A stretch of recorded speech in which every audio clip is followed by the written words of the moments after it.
Så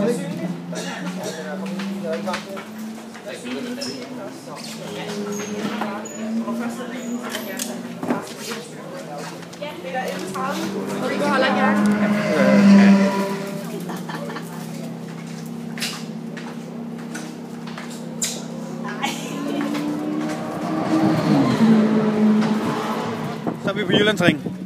Peter Nielsen, der er jo omkring 5 minutter til, at du skal ud og testkøre en af verdens hurtigste biler herude på banen. Hvordan har du det lige nu? Det er lidt spændt. Jeg glæder mig meget, så jeg tror, det bliver spændende.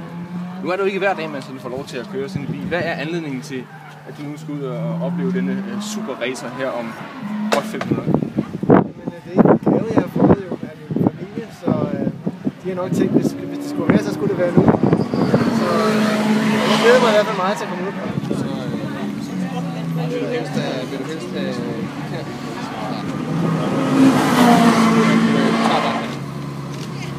Jeg kan lige forbi her.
Det er klart sådan, så man kan høre, at vi var ude og rutsche altså ude i søjle. Der er lige noget bagud, kan tjekke. Vi var ude over græsset.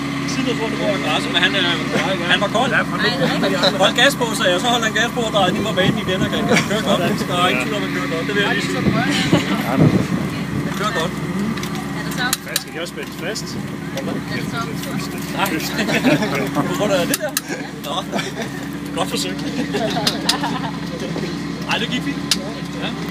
Og du kan også se, når man får lov at sige i fjerde gear, så skal du bare koncentrere dig om at køre og give gas. Det er meget vigtigt, fordi det er svært, hvis man ikke er vant til det. Det er svært at overskue det gear og gear. Og fjerde gear, det er perfekt gear rundt her, især i den og hvad er sådan her. Vil du godt køre? Nej, det var sikkert godt. Så i stedet for at køre indenom, det var noget? Nej, jeg kan godt lide det. Det er skarpt slet. Så var jeg lige to på græsset selv igen.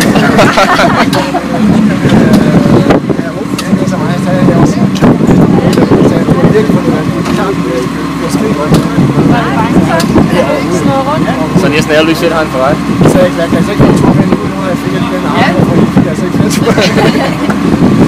Så jeg ved nok, hvis du bliver godt. Hvis det ikke er så det er ikke noget, jeg ikke har været. Det er godt kørt. Hvor hurtigt kørt? Jeg følte ikke noget selv. Jeg skal bare... Jeg kan ikke så langt som nogle af de andre. Det er så meget lettere.